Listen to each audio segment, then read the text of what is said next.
지금은 이제 런던의 주인이 누구냐? 런던의 주인이 녹화 기준으로는 이제 첼시다. 네. 재무적으로 봤을 때 좀 불안한 구단도 있어요. 의외로 토트넘이었어요. 솔직히 이것도 되게 웃겨. 네. 영국 축구 팬 입장에서 네. 돈 얘기는 네. 옛날부터 되게 기분 안 좋았어요. 아. 미안하지만 한국 팬들, 글로벌 팬들, 솔직히 현지 팬 입장에서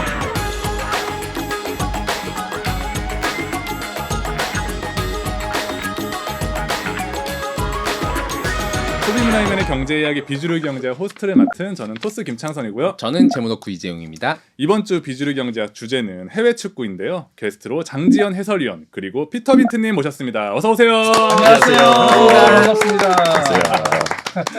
아 오늘 세 분 의상부터가 만만치 않은 녹화 분위기를 좀 네. 보여주는 것 같은데 런던 라이벌들. 런던 라이벌들 네. 토트넘, 아스날, 첼시 셋이 다 라이벌이라고 들었어요. 네. 맞나요, 해설위원님? 지금은 이제 런던의 주인이 누구냐? 런던의 주인이 저희 누구냐? 녹화 기준으로는 이제 첼시다. 네. 바로 그냥 숨기지도 아니 않고. 첼시가 순위가 지금 제일 높아요.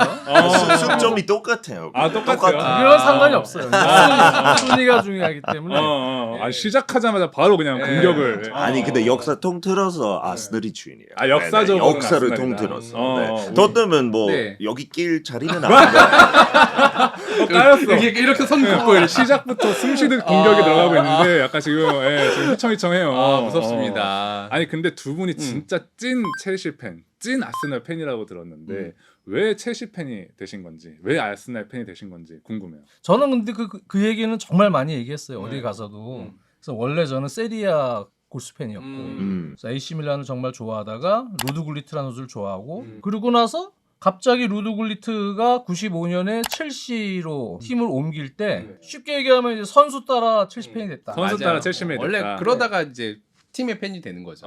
그쵸. 네. 그럼 피터님은 어떻게 아스날 팬이 되셨는지? 그러니까 영국 출신이면 이런 케이스는 거의 없어요. 선수 따라 팀 응원하는 거. 요즘 젊은 애들은 조금 그래요. 이런 요즘 뭐 역사를 스타성 보잖아. 뭐 호날두, 메시 따라서 이 팀 저 팀 갈아타는데 제가 어릴 때는 무조건 아버지 팀 아니면 고향 팀. 가족과 그 고향. 근처, 그렇지. 집 근처. 로컬이니까 네. 여기는. 근데 제 아버지가 응원했던 팀 그때 당시 이블리그라서 저는 아버지 배신 때리고 근처에 있는 저희가 북런던에 살았어요. 네. 그래서 아스널도 그때 잘 나갈 때 거의 1위 달리고 있을 때 90년대 초반 리그 우승도 할 때 그때 아스널 정했어요. 그래서 진짜 잘 선택했던 것 같아요. 어릴 때부터 진짜 내 네. 마음을 다 준 네. 팀. 그러니까 토트넘 선택했으면 우승 한 번도 못 보고. 아니 토트넘은 가만히 있는데 계속 긁혀. 아니 뭐 긁히는 거 그냥 팩트. 팩트인데.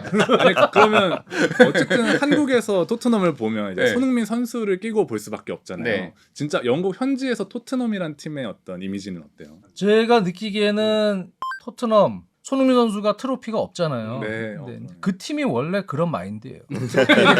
그러니까 그렇죠. 그 팀의 다니엘 레비라는 회장, 네, 그 조 루이스라고 이제 뒤에 네. 실제 구단주죠. 그 사람들은 사실은 리그 우승에 대한 야망이 크지 않아요. 아, 야망이 작다. 예, 우승을 하려면 일단 돈을 많이 써야 되거든. 그렇죠. 예. 구단 운영에 예. 적자 폭을 최대한 줄이고 아. 경영적인 측면에서 챔피언스리그 티켓을 따면은 우에파의 수입으로 인해 구단의 경영에 플러스가 되니 거기까지는 만들자. 4위가 목표. 네, 그냥 챔스 안에 들면 돼요. 아. 그러다가 언젠가 정말 큰 M&A가 형사가 될 때까지 네네. 기다리는 그러한 느낌도 있어요.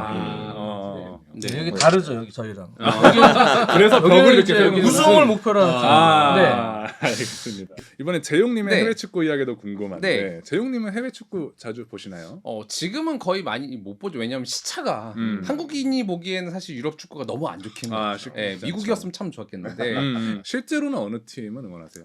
실제로요? 네. 실제로 토트넘. 실제로 토트넘이에요? 아니 한국 사람. 한국 사람. PSG 토트넘 뭐 이런 거. 한국 사람이다. 근데 재용님은 아무래도 네. 야구에 더 관심이 많으시니까. 그럼요. 근데 한국에서는 이제 축구보다 야구가 주류다 이렇게 얘기를 해주셨어요. 네. 좀 그 의견에 변함이 없으신지. 물론 국대 한정에선 축구가 압도적이긴 하지만 국대에선 그렇죠. 생활 이 리그는 결국 생활이니까 음. 생활 스포츠 측면에서 보면은 야구가 아직은 한국 축구에서는 압도적이긴 하죠. 보니까 이제 2024년 기준으로 KBO 정규리그에서 1천만 관중이 넘었어요. 처음으로. K리그는 K1, K2 합쳐서 이제 35라운드 기준 아직 3라운드 남긴 했지만 그래도 여기도 역대 최고라다 와 하는데 300만이거든. 네, 야구랑 좀 비교할 게 아니고 물론 경기 수 차이도 있긴 하지만 뭐 아무래도 한국에서는 야구가 좀 인기가 많긴 하죠. 그럼 전 세계적인 관점에서 좀 어때요? 축구의 어떤 위세나 성장세는 어느 정도? 그 뭐 성장세까지는 잘 모르겠는데 왜냐면 이제 축구 리그 같은 경우는 주로 이제 우리가 보고 있는 뭐 영국, 뭐 스페인, 뭐 이태리, 독일 해가지고 다 잘 나가고 있고 지금 보면은 프로리그 기준으로 평균 관중을 찾아보면 독일이랑 영국이 평균 한 4만 정도 나오거든요. 평균 관중이 2만 이상 나온다는 거는 네. 웬만한 규모로는 이제 쉽게 해결할 수 없으니까 물론 미국 메이저리그도 그 정도는 나와요. 근데 거기는 한 개, 뭐 30개 팀 한 국가에서 하는 거고 네네. 여기는 전 세계적으로 4만, 4만, 3만, 3만 이렇게 하는 거 보면은 네. 사실 전체 규모로 보면 축구가 압도적이라고 봐야겠죠. 알겠습니다. 그러면 이런 대중적인 인기만큼이나 돈도 잘 버는지 산업으로서의 어떤 해외 축구를 좀 티징해 주신다면? 당연히 잘 벌고요. 근데 그 잘 버는 게 이제 이익이 잘 나냐라고 하면은 그건 약간 퀘스천 마크고요. 선수들이 돈을 너무 많이 줘야 돼요. 역시 선수 몸값이. 만약 이익이 잘 나냐는 좀 퀘스천 마크이긴 하지만 매출은 확실히 꾸준히 굉장히 잘 늘어나고 있기 때문에 이 스포츠계에서 정말 압도적인 주류라고 할 수는 있을 것 같긴 해요. 그럼 비주류 경제와 해외 축구편 본격적인 이야기를 시작해 볼 텐데요. 야구나 농구는 위기론이 주기적으로 나오고 있지만 축구만큼은 인기가 끄떡없는 것 같아요. 특히 한국에서 해외 축구 인기는 항상 좀 꾸준한 것 같은데 해설위원님도 좀 동의를 하시나요? 오히려 해외 축구가 지금 인기가 국내 축구의 인기 상승폭보다는 짧은 시간 안에 많이 올라갔죠. 특히 박지성 세대, 네, 박지성 선수의 2002년 한일 월드컵 이후에 네덜란드 리그 진출, 그리고 아인토벤에서의 후반기 맹활약, 그로 인한 맨유 이적. 그때 이제 맞물려서 기하급수적으로 늘었어요. 지금은 근데 이제 층은 상당히 넓어졌는데 넓어졌죠. 네. 박지성 선수가 있을 때 초창기의 어떤 열정, 집중된 화력. 진짜 선발일까 오늘 교체일까 오늘은 선발일까 엄청난 집중력. 그런 거 막 긴장하면서 라인업 보던 그때 설렘은 이미 없어졌지. 왜?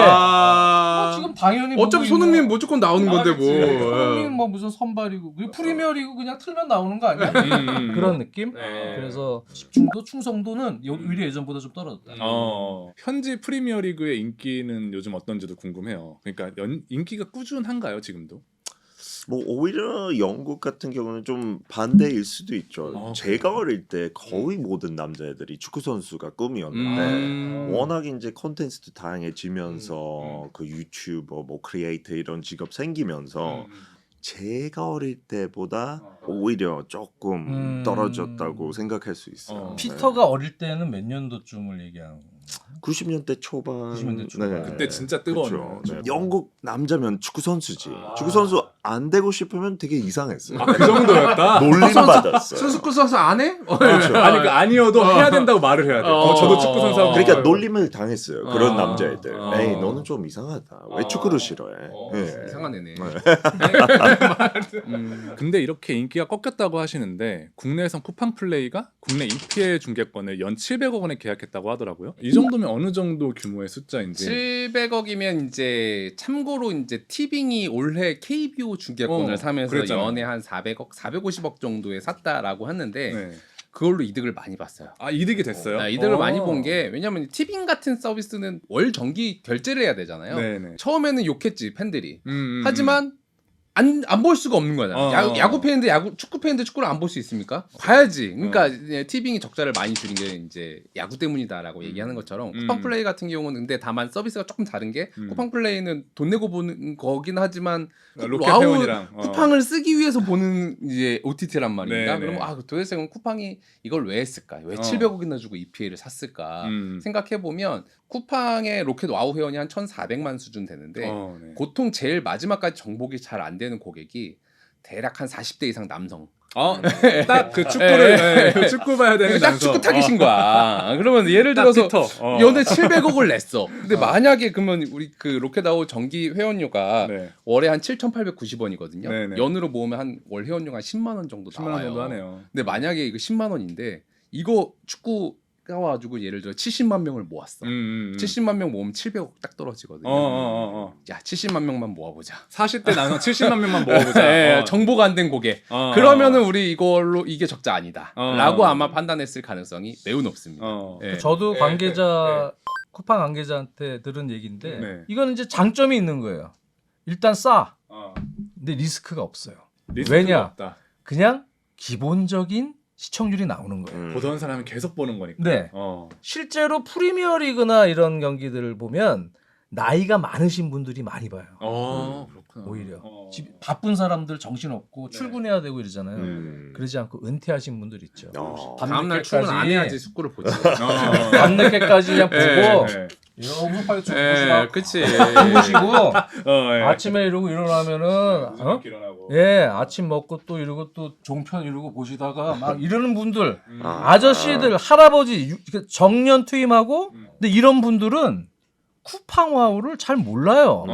아마 제 생각에 나이 드신 분들 비율이 많이 또 늘어날 거예요. 거기가 이제 쿠팡의 약한 고리일 수도 있잖아요. 특히나 그렇죠. 나이 많은 세대라면 그럼요. 그럼 거기까지 공략이 가능한. 알겠습니다.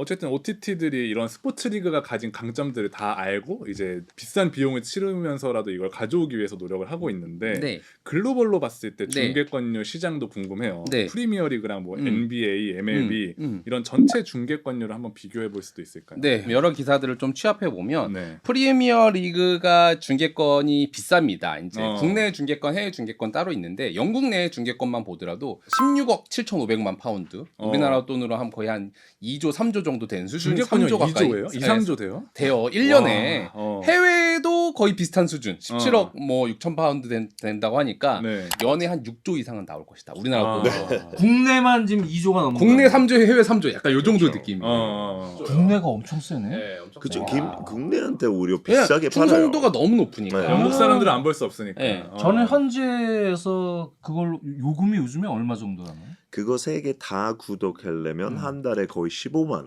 우와 비싸네. 진짜 비싸다. 엄청 비싸네. 10만 원 한국보다 훨씬 더 이거 싸요. 우리나라가 사실은 너무 전 싸요. 세계에서 네. 유료 구독, 스포츠 유료 구독이 제일 싼 나라예요. 와, 우리가 좋은 네. 거였네. 아 진짜 좋아요. 왜냐면 영국에 그렇게 비싼데도 경기 수가 낮아요. 다 안 보여요. 그때는 불법을 통해서 한국 거를 보여줘요. 영국 펍 사람이 같은데. 영국 리그를 예, 보는데 진짜. 스포 TV 봐야 영국에 왜냐면 스포 TV 봐야 돼. 한국 것만 진짜 다 보여줘. 너무 신기해요. 네네네. 우리나라 정경기 해주세요. 네, 진짜 다.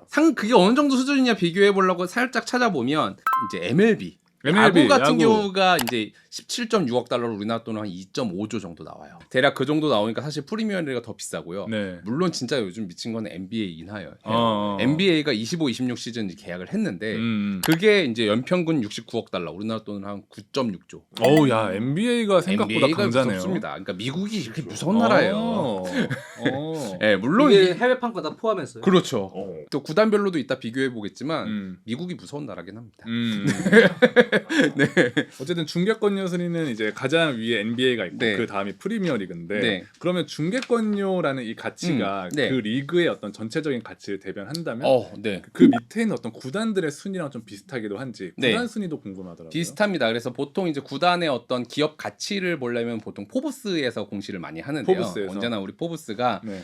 구단 가치가 얼마고 매출액이 얼마인지를 매년 이제 업데이트를 해줍니다. 음. 그래서 예전에 얘기할 때 이제 골든 스테이트 워리어스 NBA가 아까 중계권 제일 비싸다고 했잖아요. 네네네. 골든 스테판 스테이트 커리는. 워리어스가 거의 글로벌 넘버 원입니다. 88억 88억 달러. 우리나라 돈으로 하면 12조 수준의 기업 가치를 가지고 가고요. 매출액도 8억 달러로 뭐 우리나라 돈으로 역시 뭐 한 조 단위 매출액을 가져갑니다. 여기가 1위고요. 2위가 뉴욕 양키스. 뉴욕 양키스 야구네요. 그러니까 뭐 이 구단 가치로는 75억 달러 정도로 10조.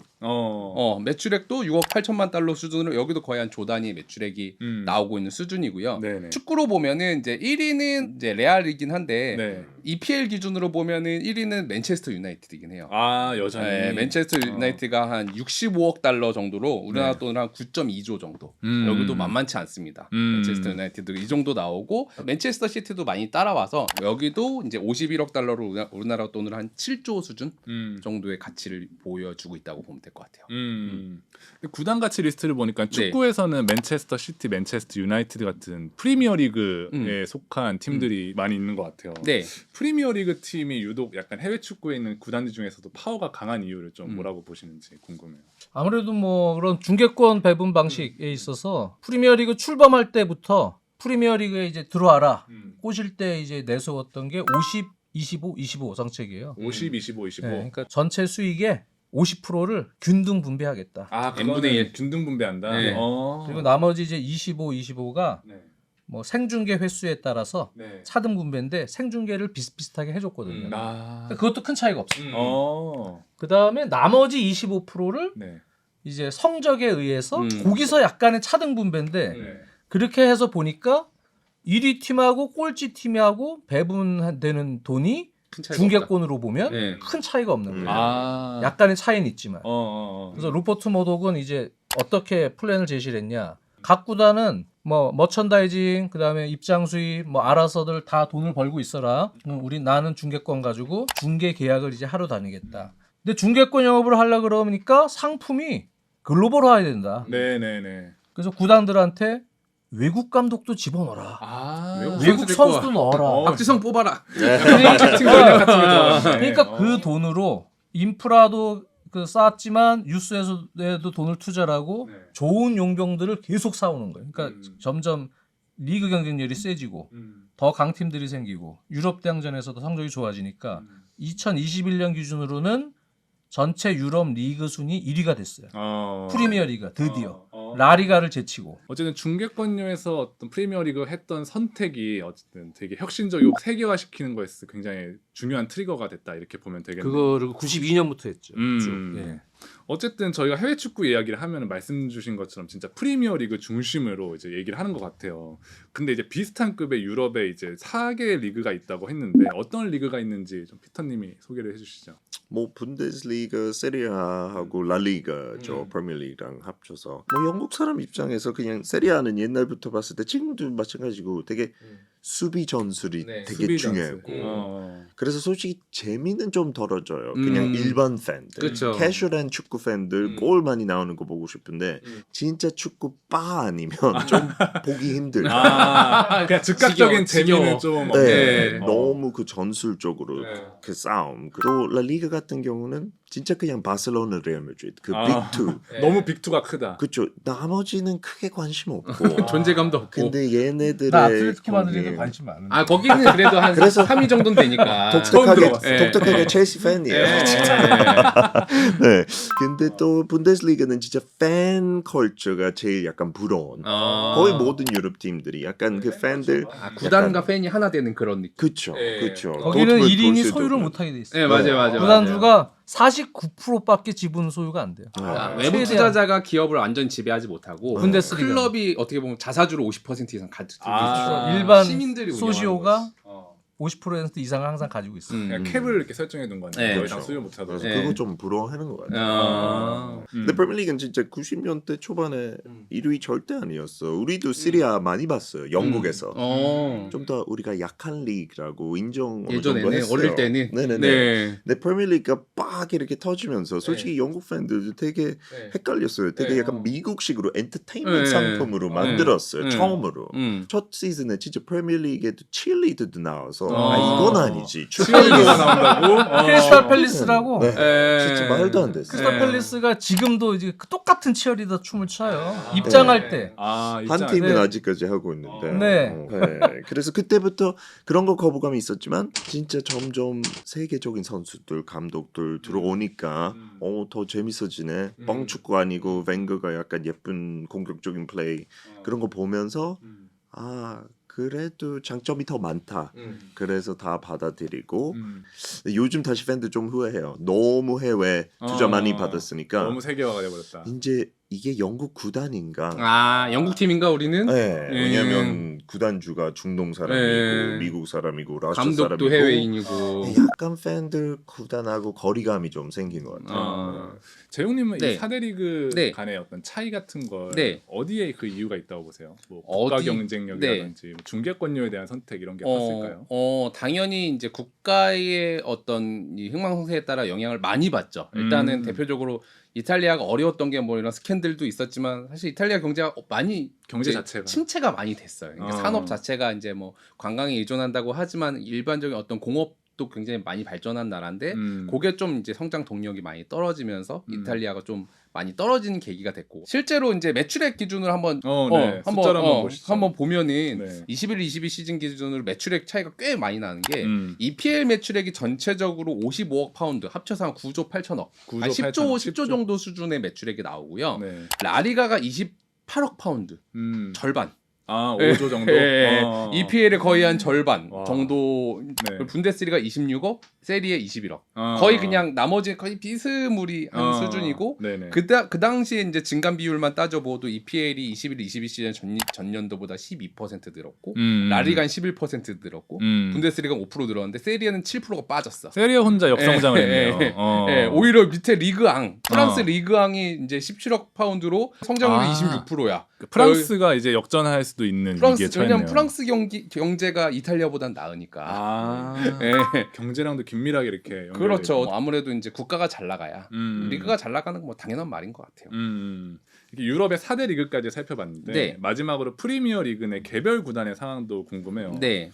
재무제표를 볼 수 있는 구단이 있어요? EPL 구단들은 대부분 재무제표가 다 뜹니다. 아 구단들이 재무제표를 보여줘요. 네네네 잘 뜹니다. 볼만한 어떤 구단? 어떤 구단이 일단은 있을까요? 좀 한번 보면은 이제 맨시티가 보통 항상 1등이니까 아, 1등은 수익도 1등이고 뭐 물론 구단 가치나 매출액은 맨유가 최고긴 한데 그래서 성적 순으로 일단 맨시티를 한번 찾아보면요. 네. 전년도 시즌으로 한번 보면은 이제 파운드 기준으로 한 7억 파운드.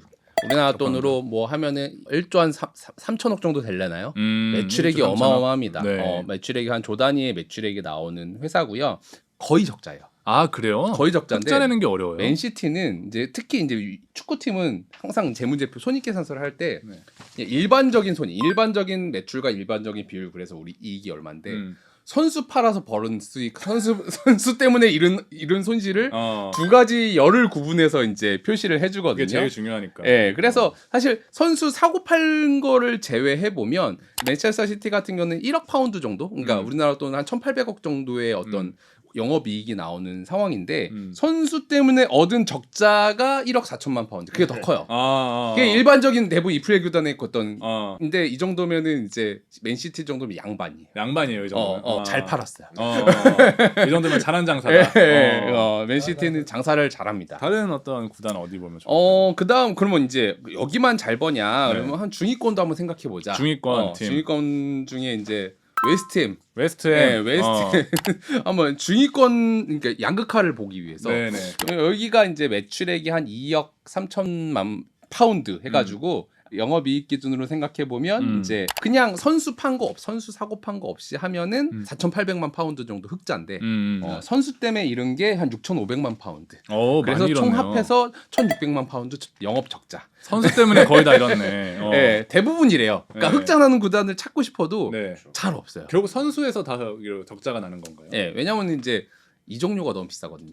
이적료 살 때 막 몇백억에서 몇천억까지 내니까 그 선수들을 보통 이제 돈을 주고 사온 다음에 그 선수의 계약 기간 동안 이제 상각이라는 걸 해요. 예를 들어서 900억 주고 샀어. 네. 근데 계약 기간 3년 남았네. 비용 처리 300억씩 까는 거야. 이렇게 나눠가지고. 그러다 혹시 만약에 계약 기간 안 끝나는데 또 이적을 시켰다? 근데 팔 때보다 싸게 팔았다? 그러면 이제 다 그동안의 과거의 이적료 다 적자 처리해 버리는 거지.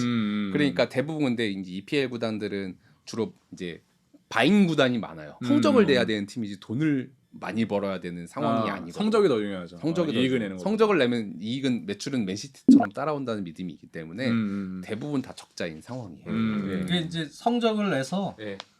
그 아까 얘기했지만 중계권 수익은 비슷하게 균등이 돼요. 그렇죠. 균등하다고 네, 했잖아요. 성적을 내면은 우에파 챔피언스리그, 네네. 유럽 대항전 수익이 있고요. 네, 거기서도 그리고 가져올 수 있구나. 그렇기 때문에 어쨌든 성적이 중요한 상황인데 그렇다고 해서 선수를 마구잡이로 이제 사갖고 성적을 내려고 하다 보면은 과다 경쟁이 돼서 말씀해 주셨다시피 선수 이적료는 엄청나게 올라가고 있고 문제가 되니까 점점 이 PSR 규정이라는 거 3시즌 동안 1억 500만 파운드를 넘기면 안 돼요.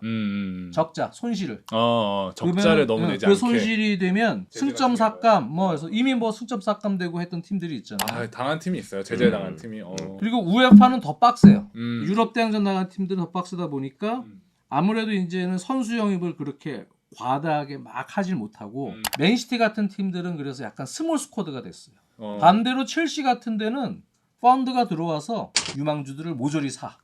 그냥 그러니까 가두리 양식으로 예. 그냥. 대신 야 9년 계약해. 네. 10년. 왜? 연도별로 시즌별로 자르잖아요. 네. 아까 최 기사님이 얘기한 대로 9년으로 자르면 적어질 거 아니에요. 그쵸. 매해 내야 되는 비용 같은 게. 네. 그러니까 우에파가 거기다 대고 또 쳤어요. 규정을 바꿔서. 우에파는 5년까지만 허용. 그러니까 9년으로 자른 선수도 5년 계약으로 친다. 그러니까 첼시 같은 팀이 또 다시 계산을 또 해야 되잖아요. 네. 그래서 복잡해진 서로 그냥 막 편법과 서로의 이해관계 충돌이 현재 시점에서 계속 이루어지고 있습니다.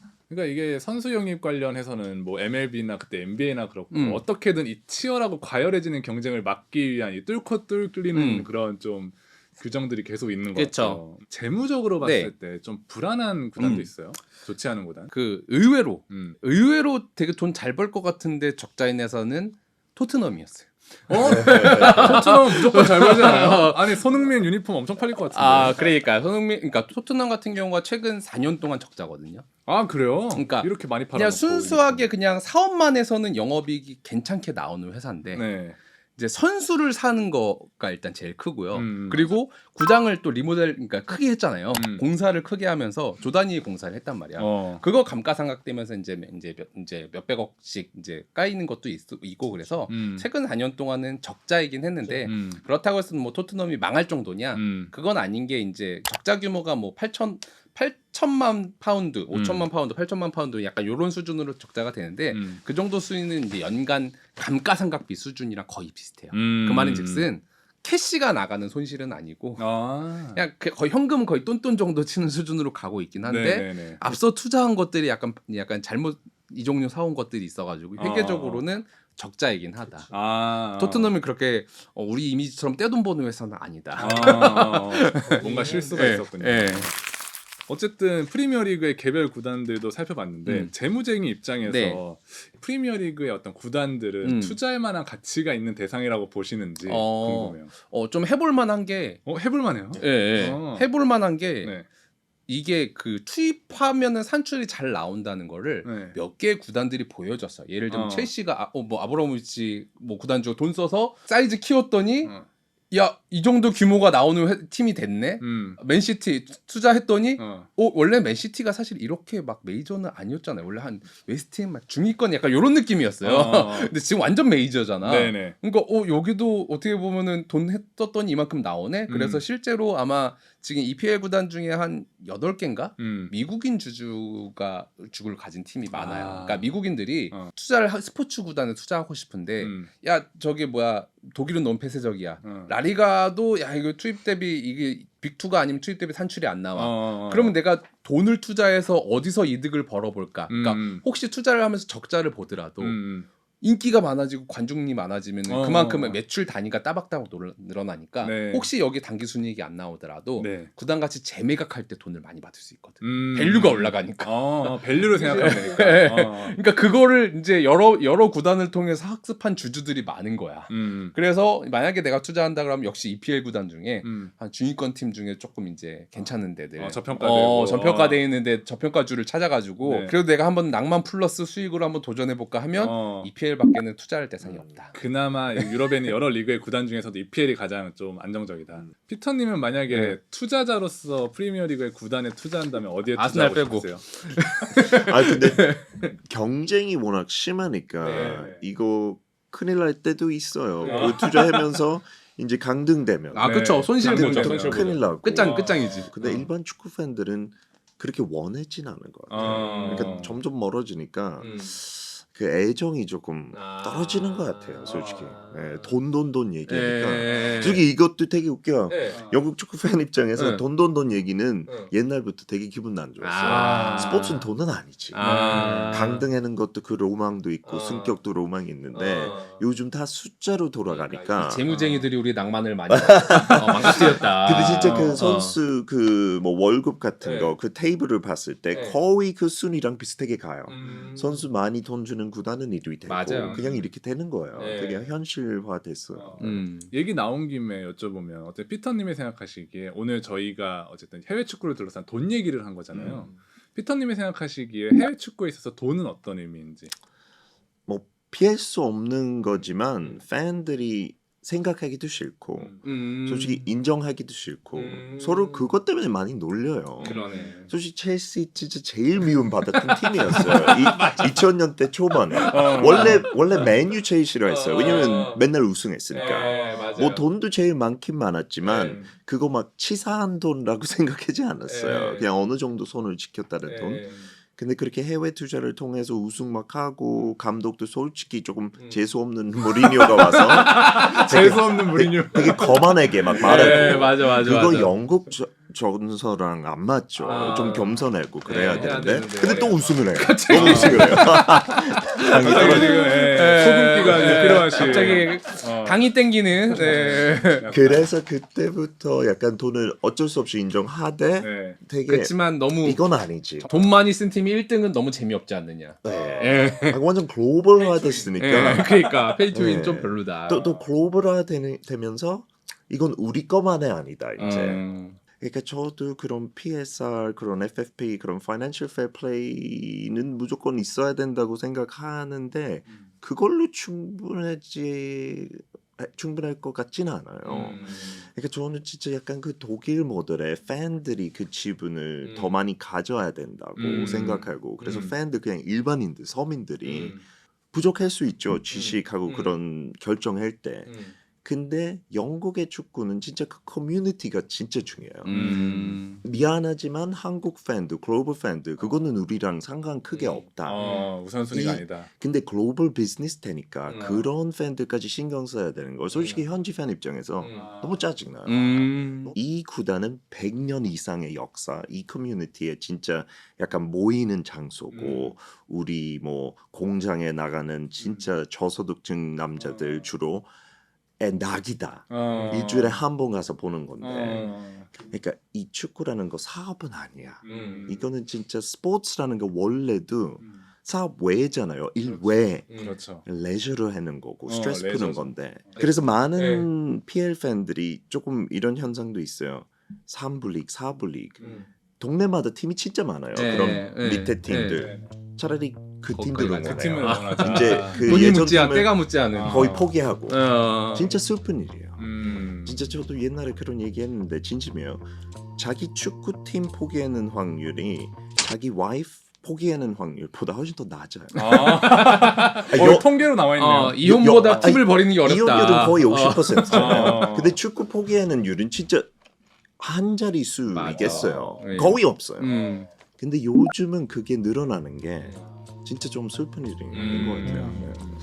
위원님한테도 궁금해요. 어쨌든 돈과 이 팬문화라는 것 사이에서 축구가 장기적으로 지향해야 될 건강한 모델. 그게 뭐 피터도 얘기했지만 축구라는 스포츠가 사실은 서민 노동자층을 중심으로 해서 성장한 스포츠인 거는 맞죠.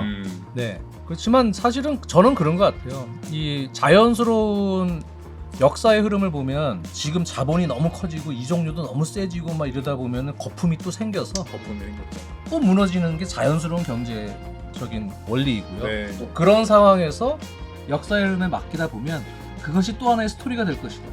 네, 그것이 사실은 이 축구 리그나 우리가 이렇게 살면서 들어오는 하나의 과정이라고 생각해요. 자연스러운 과정. 네, 그래서 너무 미리 생각할 필요는 없을 것 같습니다. 소비문화이면의 경제 이야기 비주류 경제학. 오늘은 장지현 해설위원님, 피터 빈트님과 함께 해외 축구 이야기 나눠봤고요. 저희는 다음 시간에 다른 주제로 돌아오겠습니다. 감사합니다. 감사합니다.